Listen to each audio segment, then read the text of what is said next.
Hello नमस्कार दोस्तों, स्वागत है आपका आपके अपने YouTube channel section our classes में। दोस्तों 10th साइंस में जो चैप्टर 12th था विद्युत वाला, इलेक्ट्रिसिटी वाला, वो कंप्लीट हो चुका है। उसके अपन ने क्वेश्चन भी कर लिए हैं, न्यूमेरिकल क्वेश्चन, उसका सॉल्यूशन भी अपन ने कर लिया है। चलो दोस्तों, आज अपन एक नए चैप्टर की बात करते हैं और चैप्टर अपन पढ़ेंगे 10वां। जो चैप्टर 10th है वो अपन पढ़ेंगे। वैसे अपन ने ये चैप्टर पढ़ रखा है पहले से ही, जब अपन आरबीएससी साइंस पढ़ रहे थे उसमें अपन ने एक चैप्टर अपलोड किया था, 10th चैप्टर के नाम से था उसमें, वो प्रकाश वाला। वही चैप्टर अब यहाँ पे एनसीईआरटी में 9वां और 10वां चैप्टर है। ठीक है दोस्तों, तो आप उस चैप्टर को वहां से पढ़ सकते हो, आप चैप्टर को यहाँ से पढ़ सकते हो। वापस से रिपीट कर रहे हैं अपन इस चैप्टर को एक बार और केवल आपके लिए। तो ये जो चैप्टर था अपना 9th चैप्टर है, वो 10th चैप्टर है। 10th और 11th दो चैप्टर है जो अपने प्रकाशिकी में आएंगे। जो 10वां चैप्टर है वो प्रकाश है, अपवर्तन और परावर्तन। और जो 11वां चैप्टर है वो है मानव नेत्र एवं रंग बिरंगा संसार। तो पहले अपन 10वां चैप्टर डिस्कस करेंगे, फिर उसके बाद 11वां करेंगे। तो ऐसे करके अपने 3 चैप्टर यहाँ से हो जाएंगे। फिर अपन 13वां चैप्टर पढ़ेंगे, विद्युत धारा की चुंबकीय प्रभाव। तो चलो शुरू करते हैं अपन एक बार वापस से इसी चैप्टर को, ऑप्टिक्स को वापस से पढ़ते हैं अपन। तो दोस्तों आप वहां से भी रीड कर सकते हो कंप्लीट, एक ही पूरे मतलब इसको अपन बोल सकते हैं कि एक साथ पूरा सॉल्यूशन। यहाँ पे 2 चैप्टरों का है, वहां पे एक चैप्टर में पूरा सॉल्यूशन हो रखा है। तो आप वहां से भी इसको पढ़ सकते हो, कोई दिक्कत नहीं है। वहां पे भी वैसे के वैसे पढ़ाया गया है जहाँ पे अब पढ़ेंगे अपन। तो चलो बात करते हैं अपन चैप्टर नंबर 10 की और स्टार्ट करते हैं। कौन सी क्लास की अपन बात कर रहे हैं दोस्तों? 10th की, जिसमें अपन चैप्टर कौन सा पढ़ रहे हैं दोस्तों? 10वां। और सब्जेक्ट कौन सा है अपना? साइंस। जिसका दोस्तों अपन भाग कौन सा पढ़ेंगे आज? फर्स्ट भाग। और चैप्टर का नाम अपना क्या है? प्रकाश, परावर्तन एवं अपवर्तन। केवल अपन को रिफ्रैक्शन और रिफ्लेक्शन की बात करनी है। इसमें लाइट की बात करेंगे, प्रकाश होता क्या है, परावर्तन क्या होता है, अपवर्तन क्या होता है, लेंस क्या होता है, दर्पण क्या होता है, ये सारा इस चैप्टर में अपन पढ़ेंगे। तो शुरू करते हैं अपन बिना किसी फालतू बातों के प्रकाश से। स्टार्ट अपन कहां से करेंगे दोस्तों? प्रकाश से करेंगे। प्रकाश, प्रकाश क्या है? देखो इसको अपन एक उदाहरण से समझते हैं। जब अपन किसी अंधेरे कमरे में, बंद कमरे में जाते हैं तो अपन को वहां पे कुछ दिखाई नहीं देता है, किसी भी प्रकार की वस्तु अपन को दिखाई नहीं देती है। फिर अपन वहां पे या तो लैंप जलाते हैं, या अपन मोमबत्ती जलाते हैं, या अपन लाइट ट्यूबलाइट जलाते हैं। उससे क्या होता है दोस्तों? वो वस्तुएं दिखाई देने लग जाती है। तो वस्तुएं दिखाई किसके कारण दे रही थी? जो अपन ने जलाया है, लैंप, मोमबत्ती या ट्यूबलाइट। तो वहां से क्या निकल रहा है दोस्तों? किरणें निकल रही, प्रकाश निकल रहा है, और उसकी सहायता से अपन को वस्तुएं दिखाई दे रही है। तो इसकी मैं साइंटिफिक परिभाषा ऐसे कुछ बोलूं तो आपको जमेगा क्या? कि वह बाह्य कारक, एक बाह्य कारक हो गया एक प्रकार से, वह बाह्य कारक जिसकी सहायता से वस्तुओं को देखा जाता है। अर्थात वह बाह्य कारक जो वस्तुओं को देखने में सहायक होता है, वस्तुओं को देखने में सहायता प्रदान करता है, क्या कहलाता है दोस्तों? प्रकाश कहलाता है, लाइट कहलाती है। इसको अंग्रेजी में अपन क्या बोलते हैं? लाइट बोलते हैं मेरे प्यारे मित्रों, लाइट। और ये चैप्टर मैंने पढ़ा रखा है ऑलरेडी, आप वहां से देख सकते हो, लेकिन आपको देखने की जरूरत नहीं क्योंकि वापस से अपन इसको रिपीट कर रहे हैं अलग पोर्शन से। एनसीईआरटी की जो बुक है उसके अकॉर्डिंग अपन इसको 2 चैप्टर में डिवाइड करके फिर पढ़ेंगे। चलो प्रकाश आपको समझ में आ गया है कि वह बाह्य कारक जिसकी सहायता से वस्तुओं को देखा जाता है या वस्तुओं को देखने में सहायता मिलती है, क्या कहलाता है? प्रकाश कहलाता है। इसके स्रोत क्या क्या है, कहाँ कहाँ से प्राप्त होता है? तो इसका सबसे बड़ा स्रोत है सूर्य। सूर्य प्रकाश का बहुत बड़ा स्रोत है। ट्यूबलाइट इसका स्रोत है, मोमबत्ती इसका स्रोत है, ठीक है, लैंप इसका स्रोत है। यानी कि हर प्रकार के वह सोर्स जहां से प्रकाश उत्पन्न होता है, प्रकाश के स्रोत कहलाते हैं। तो आपको समझ में आ गया होगा कि प्रकाश है क्या, कहाँ से उत्पन्न होता है और किस प्रकार से सहायता प्रदान करता है दोस्तों। चलो आगे अपन बढ़ते हैं प्रकाशिक जो घटनाएं होती है उनकी ओर। और ये जो पोर्शन होता है ये भौतिक विज्ञान में आता है दोस्तों, ऑप्टिक्स में आता है, ये भौतिक विज्ञान का एक भाग प्रकाशिक। उसमें अपन बात करते हैं आज परावर्तन की। परावर्तन क्या है, रिफ्लेक्शन क्या है।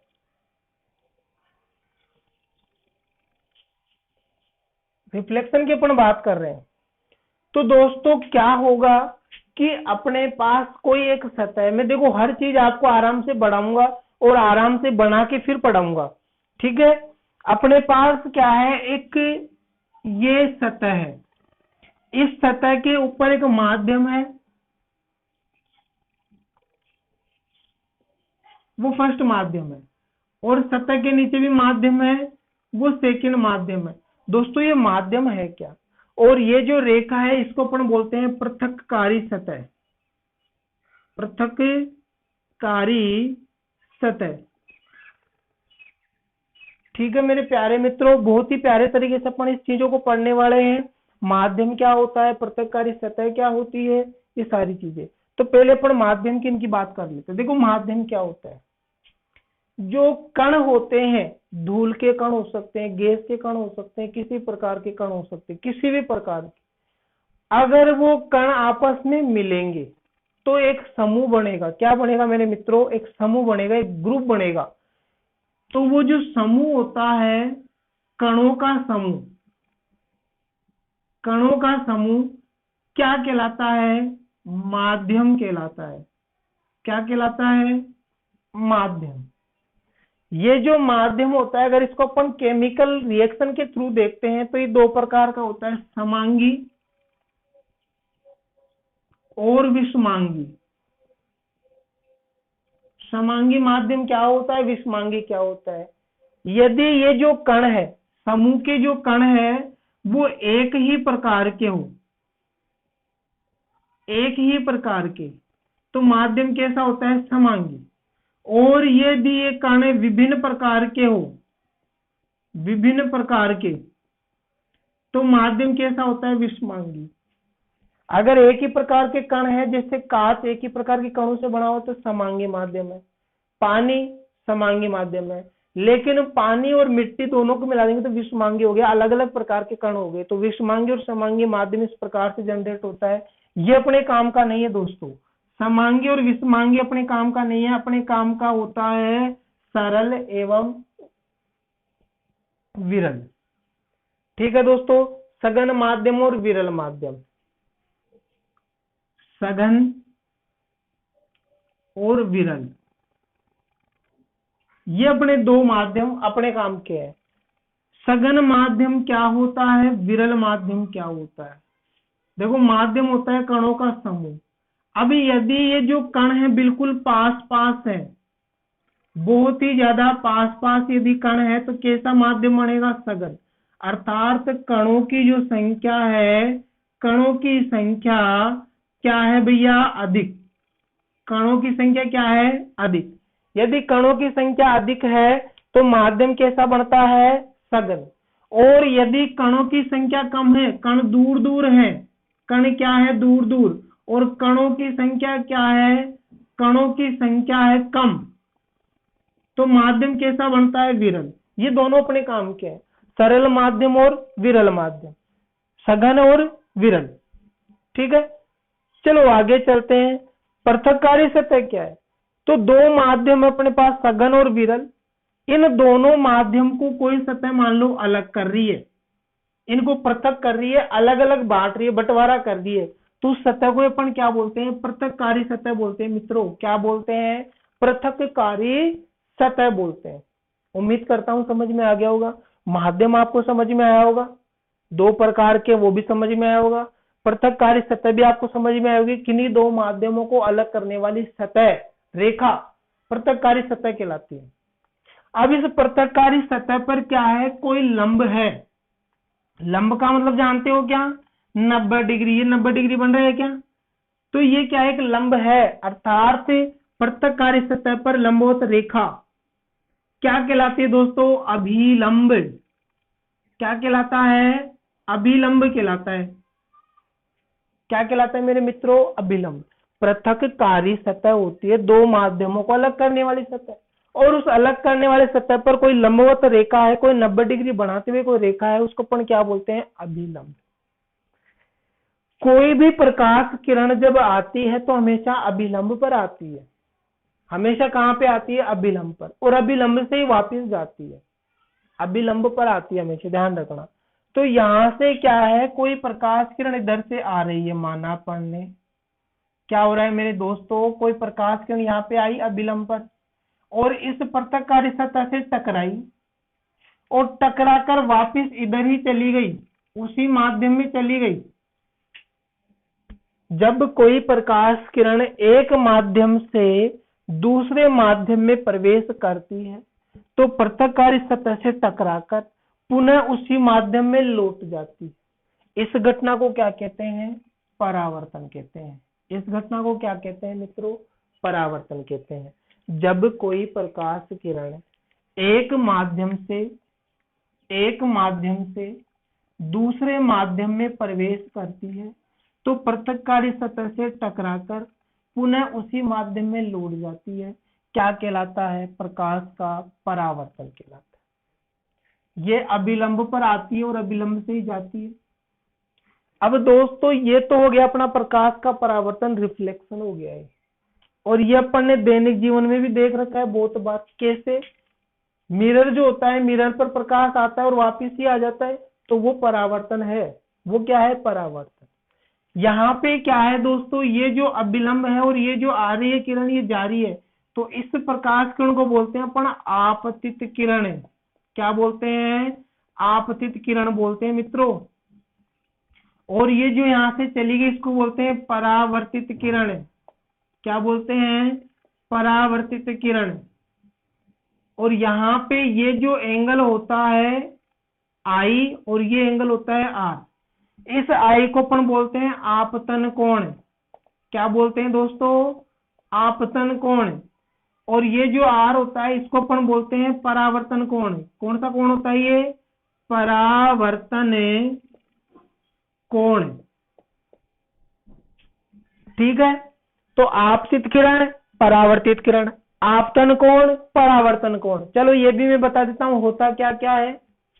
देखो, पृथककारी सतह एवं अभिलंब पर आने वाली किरण, पृथककारी सतह और अभिलंब पर जो आ रही है किरण, वो कहलाती है अपनी आपतित किरण। क्या कहलाती है? आपतित किरण। पृथककारी सतह एवं अभिलंब से परावर्तन के बाद जाने वाली किरण, टकराकर वापस जाने वाली किरण परावर्तित किरण कहलाती है। क्या कहलाती है? परावर्तित किरण कहलाती है। ठीक है दोस्तों, अभिलंब एवं आपतित किरण के मध्य बना कोण आपतन कोण कहलाता है। और किससे दर्शाते हैं? आई से दर्शाते हैं। अभिलंब एवं आपतित किरण के मध्य जो कोण बनता है आपतन कोण कहलाता है। अभिलंब एवं परावर्तित किरण के मध्य जो कोण बनता है परावर्तन कोण कहलाता है। दोस्तों कौन सा कोण कहलाता है? परावर्तन कोण।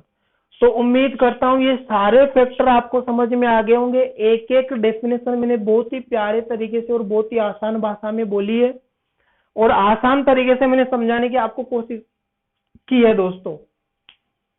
ठीक है, परावर्तन आपको समझ में आया होगा, माध्यम आपको समझ में आया होगा, आपतित किरण आपको समझ में आई होगी, परावर्तित किरण आपको समझ में आई होगी, आपतन कोण आपको समझ में आया होगा, परावर्तन कोण आपको समझ में आया होगा। दोस्तों आप एक नोटबुक बनाओ, उसमें नोट्स लिखो, जो मैं बोल रहा हूँ डेफिनेशन उसको सुनो और वो हेडिंग डालकर वो लिखो। बहुत ही प्यारे तरीके से मैंने बोलने की कोशिश की है ताकि आप उसको सरल भाषा में सुनकर सरल भाषा में लिख सको और याद कर सको। चलो दोस्तों थोड़ा सा अपन आगे चलते हैं और अपन बात करते हैं परावर्तन के नियमों की। परावर्तन के नियम, परावर्तन के नियम क्या होते हैं? तो परावर्तन का नियम, पहला नियम अपन को क्या बोलता है कि आपतित किरण, अभिलंब और परावर्तित किरण तीनों एक ही तल में होते हैं। एक ही तल का मतलब ऊपर ही होंगे तीनों। आपतित किरण भी ऊपर ही है, अभिलंब भी है यहाँ पे, और अपरावर्तित किरण, तीनों क्या है, एक ही तल में है। तो पहला जो रूल है वो क्या है, पहला जो नियम है वो है आपतित किरण, बहुत अच्छी बात है, अभिलंब और परावर्तित किरण, तीनों एक ही तल में होते हैं, तीनों एक ही तल में होते हैं। दूसरा जो इसका नियम है बहुत इंपॉर्टेंट है कि आपतन कोण आई और अपवर्तन कोण आर हमेशा बराबर होते हैं प्रकाश के परावर्तन में, हमेशा बराबर होते हैं। अर्थात आपतन कोण बराबर परावर्तन कोण, कोण आई बराबर कोण आर, ये हमेशा बराबर होते हैं। तो ये अपना परावर्तन का क्या है, फंडामेंटल रूल है, नियम है कि आपतित किरण और परावर्तित किरण और अभिलंब तीनों एक जगह होते हैं, आपतन कोण और परावर्तन कोण दोनों आपस में बराबर होते हैं। तो परावर्तन आपको बहुत ही उम्दा तरीके से समझ में आ गया होगा दोस्तों। चलो अपन आगे चलते हैं और आगे अपन बात करते हैं कि प्रकाश के परावर्तन के बाद अपन क्या पढ़ेंगे। इसमें अपन पढ़ेंगे दोस्तों दर्पण, मिरर क्या होता है। अब एक चीज मैं आपको इससे पहले और बता देता हूं कि परावर्तन होता है दो प्रकार का। परावर्तन कितने प्रकार का होता है दोस्तों, दो प्रकार, एक होता है नियमित परावर्तन, एक होता है विसरित परावर्तन। एक नियमित परावर्तन है और एक विसरित परावर्तन होता है दोस्तों। नियमित परावर्तन क्या होता है, विसरित परावर्तन क्या होता है, चलो ये भी देख लेते हैं अपन। देखो मेरे प्यारे मित्रों, यहां पे एक सतह है, इसके ऊपर एक माध्यम है, इसके ऊपर दूसरा माध्यम है। यहां से प्रकाश आएगा, अभिलंब पर आएगा हमेशा। कहां पे आएगा, अभिलंब पर। अगर ये जो सतह है, प्रत्यकारी सतह क्या है, समतल। कैसी सतह है, समतल सतह। तो प्रकाश परावर्तन के बाद एक निश्चित दिशा में जाता है। परावर्तन के बाद क्या होगा, एक निश्चित दिशा में जाएगा, आया गया, आया गया, आया और गया, एक निश्चित दिशा में गया। तो ऐसा परावर्तन कहलाता है नियमित। कौन सा होता है, नियमित परावर्तन। और यदि ये सतह कैसी होती है, खुरदरी, उबड़ खाबड़, खुरदरी सतह, ये पहला माध्यम और ये दूसरा माध्यम, यहां से प्रकाश आया, पता नहीं किधर जाएगा, कोई डायरेक्शन नहीं है, तो परावर्तन कैसा होगा, विसरित परावर्तन। यदि परावर्तक सतह समतल होती है तो प्रकाश का परावर्तन एक निश्चित दिशा में होता है, ऐसे परावर्तन को नियमित परावर्तन कहते हैं। और यदि परावर्तक सतह खुरदरी होती है तो प्रकाश का परावर्तन एक निश्चित दिशा में न होकर चारों ओर फैल जाता है, प्रकाश चारों ओर फैल जाता है, ऐसे परावर्तन को विसरित परावर्तन कहते हैं दोस्तों। तो परावर्तन के दोनों प्रकार आपको समझ में आ गए होंगे। चलो बात करते हैं अपन दर्पण की। दर्पण होता क्या है, ठीक है, दर्पण की अपन बात करते हैं। चलो इसको अपन इरेज कर देते हैं।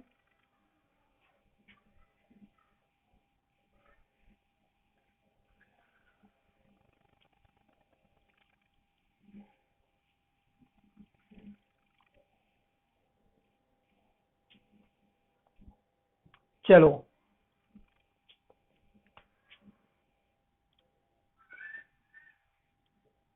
दर्पण, इसकी दो परिभाषा है दोस्तों। ये एक प्रकार का उपकरण है, इंस्ट्रूमेंट है। ऐसी युक्ति या उपकरण जो प्रकाश के परावर्तन के नियमों पर आधारित हो। ऐसी युक्ति या उपकरण जो प्रकाश के परावर्तन के नियमों पर आधारित हो, प्रकाश के परावर्तन के नियमों पर कार्य करती हो, क्या कहलाता है? वो दर्पण कहलाता है। उसको अपन मिरर बोलते हैं दोस्तों। क्या बोलते हैं? मिरर बोलते हैं, दर्पण बोलते हैं। दूसरी परिभाषा क्या हो सकती है? बहुत ही प्यारी परिभाषा है दूसरी। ये कोई अपने पास क्या है? एक माध्यम है। ये क्या है? एक माध्यम है, एक वस्तु है, एक पदार्थ है। कैसा है? पारदर्शी। कैसा है दोस्तों? पारदर्शी। एक थोड़ा सा ऐसे घुमा हुआ है, एक थोड़ा सा ऐसे घुमा हुआ है। ये दोनों भी कैसे हैं? पारदर्शी। ये है बिल्कुल समतल और ये है गोलीय या फिर अपन बोल सकते हैं वक्रीय, घूमे हुए। अब पारदर्शी क्या होता है मित्रों? पारदर्शी होता है जिसके आर पार देख सकते हैं, जिसके आर पार अपन देख सकते हैं, इधर का इधर। जैसे ये अपने पास क्या है? एक माध्यम है। अगर अपन इधर से उधर देख रहे तो उधर की वस्तु अपन को दिखाई दे रही है, इधर से देख रहे तो उधर की वस्तुएं दिखाई दे रही है, यानी कि आर पार अपन देख सकते हैं। तो ऐसे माध्यम को क्या बोलते हैं? पारदर्शी। अब यदि इस पारदर्शी माध्यम की किसी एक सतह पर अपन पॉलिश कर दे एक पदार्थ की, और वो पदार्थ कौन सा हो? परावर्तक पदार्थ। यदि पारदर्शी माध्यम है, उसकी एक सतह पर अपन पॉलिश कर दे परावर्तक पदार्थ की, तो जो उपकरण बनेगा, जो अब नया उपकरण बनेगा, सिस्टम बनेगा, वो ही अपना दर्पण कहलाएगा। यानी कि इस सतह पर अपन क्या कर रहे हैं? पॉलिश कर रहे हैं इसे, तो ये समतल दर्पण बन गया दोस्तों। यानी कि प्रकाश यहां पे आएगा, अब उधर नहीं जाएगा, टकरा कर वापिस इधर ही आ जाएगा। यदि अपन यहां पर पॉलिश कर देंगे तो भी ये दर्पण बनेगा, प्रकाश जाएगा और टकरा कर वापिस आ जाएगा। समझना बात को, ठीक है। और इसके भी यदि अपन बाहर पॉलिश कर देंगे तो प्रकाश जाएगा और टकरा कर वापिस आ जाएगा। जा रहा है, टकरा कर वापिस इधर ही आ रहा है, जा रहा है, टकरा कर वापिस इधर आ रहा है। तो इस प्रकार से जो उपकरण बनता है उसको दोस्तों दर्पण कहते हैं। कि जब किसी पारदर्शी माध्यम, समांगी माध्यम के एक पृष्ठ पर या एक सतह पर परावर्तक पदार्थ की पॉलिश कर दी जाए तो बनने वाला उपकरण दर्पण कहलाता है। बनने वाला इंस्ट्रूमेंट दर्पण कहलाता है, मिरर कहलाता है। वह युक्ति या उपकरण जो प्रकाश के परावर्तन नियमों पर आधारित हो, दर्पण कहलाता है। तो दोनों परिभाषा उम्मीद करता हूं समझ में आई होगी। आप इसको शेयर भी जरूर करोगे, आप इसको लाइक भी करोगे और इसमें कमेंट भी आप करोगे। सब्सक्राइब करना ना भूले दोस्तों। सब्सक्राइब करने के बाद बेल आइकन को जरूर प्रेस कर ले, क्योंकि आने वाले क्लास की अपडेट आपको तुरंत मिल सके। चलो आगे चलते हैं। अब जो दर्पण होता है दोस्तों, यहां से अपन ने 3 इसके डायग्राम बनाए हैं। बेसिकली 3 अपन ने बनाए हैं। तो दर्पण 2 प्रकार का होता है। एक होता है समतल दर्पण और एक होता है गोलीय दर्पण। एक समतल दर्पण होता है और एक गोलीय दर्पण होता है। यदि समतल पारदर्शी माध्यम की एक सतह पर पॉलिश की जाए, समतल पारदर्शी माध्यम की एक सतह पर पॉलिश की जाए तो दर्पण कैसा होता है? समतल दर्पण होता है। कैसा होता है? समतल दर्पण। और यदि वक्रीय पारदर्शी, वक्रीय यानी घुमा हुआ, वक्र का जैसा कुछ घुमा हुआ, वक्रीय पारदर्शी माध्यम की एक सतह पर पॉलिश की जाए, गोलीय पारदर्शी माध्यम की एक सतह पर पॉलिश की जाए तो बनने वाला दर्पण गोलीय दर्पण कहलाता है, वक्रीय दर्पण कहलाता है। गोलीय दर्पण या वक्रीय दर्पण कहलाएगा। तो दोस्तों उम्मीद करता हूं दोनों दर्पण समझ में आएंगे। अब ये जो गोलीय दर्पण है ये साधारणतः 2 प्रकार का होता है। कितने प्रकार का? 2 प्रकार का। एक होता है उत्तल, एक होता है अवतल। उत्तल दर्पण, अवतल दर्पण। उत्तल दर्पण तो क्या होता है, अवतल दर्पण क्या होता है, इसके अंदर भी फिर और प्रकार होते हैं, ये भी मैं आपको बताऊंगा बहुत जल्द। तो देखो उत्तल दर्पण और अवतल दर्पण साधारण तो 2 ही अपने काम आएंगे। इन 2 को अपन को ध्यान रखना है। उत्तल और अवतल क्या होता है? यदि वक्रीय पृष्ठ, यानी कि ये जो पृष्ठ है, ये जो आकृति है वक्रीय, घूमी हुई है, वक्रीय पृष्ठ के अंदर धसे हुए भाग पर पॉलिश कर दे, यानी कि ये भाग अंदर धसा हुआ है, इसके ऊपर अपन पॉलिश कर रहे हैं, तो बनने वाला दर्पण कौन सा होता है? उत्तल दर्पण होता है मित्रों। कौन सा होता है? ये कौन सा दर्पण अपना? उत्तल दर्पण है ये कौन सा है? उत्तल।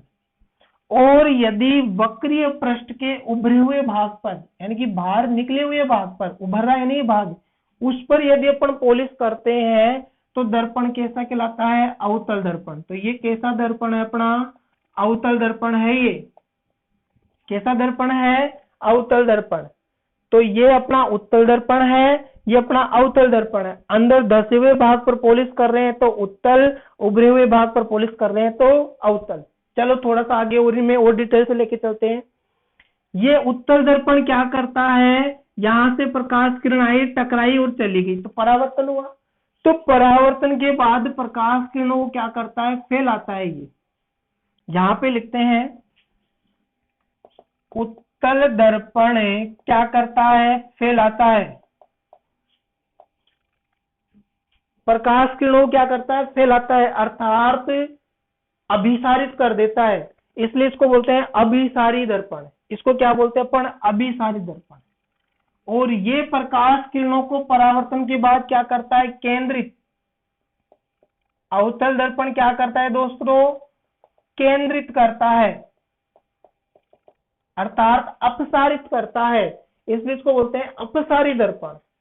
इसको अभिसारी बोलते हैं, इसको अपसारी बोलते हैं। ये फैलाता है और ये केंद्रित करता है। ये बात भी आपको समझ में आ गई होगी। इसके द्वारा बनने वाला प्रतिबिंब होता है आभासी, अर्थात काल्पनिक, और इसके द्वारा बनने वाला प्रतिबिंब होता है वास्तविक। कैसा होता है? वास्तविक। अगर आभासी कोई प्रतिबिंब बन रहा है, कोई बन रहा है वस्तु का प्रतिबिंब, तो हमेशा कैसा होता है? सीधा। आभासी के साथ हमेशा क्या होता है? सीधा। और वास्तविक के साथ हमेशा क्या होता है? उल्टा प्रतिबिंब होता है। ध्यान रखना दोस्तों, ये काम आएगा अपने। आभासी प्रतिबिंब हमेशा सीधा होता है और ये जो वास्तविक प्रतिबिंब हमेशा उल्टा होता है। ये जो उत्तल दर्पण होता है ये आभासी बनाता है और अवतल दर्पण वास्तविक प्रतिबिंब बनाता है। एक कंडीशन ऐसी आएगी जिसमें ये आभासी बनाएगा, अर्थात एक ही कंडीशन है, बाकी सब में ये वास्तविक बनाता है। तो वास्तविक के साथ हमेशा उल्टा होता है और आभासी के साथ हमेशा सीधा होता है दोस्तों। तो दर्पण भी आपको समझ में आ गया होगा। दर्पण कितने प्रकार के हैं? दो प्रकार के, समतल और गोलीय। तो गोलीय दर्पण दो प्रकार का होता है, उत्तल और अवतल। अब इसमें भी कई प्रकार के, दोनों आपस में मिलकर और भी प्रकार के दर्पण बनाते हैं। समतलोत्तल, उभयोत्तल, उभयोत्तल, समतलोत्तल। ठीक है, तो ये अपने पास कई प्रकार के दर्पण बनते हैं। जैसे मैं बोलूं कि अपने पास कुछ इस टाइप से है और यहाँ पे पॉलिश हो रही है, तो ये उत्तल, लेकिन समतल भी है, तो समतल प्लस उत्तल, समतलो उत्तल, समतलो उत्तल। और ये अपने पास दर्पण है, इधर पॉलिश है और यहाँ पे ऐसे है, तो समतल भी है ये और ये अवतल भी है, तो समतलोत्तल। तो ये तो कौन सा हो गया? समतलोत्तल। और ये समतलोत्तल।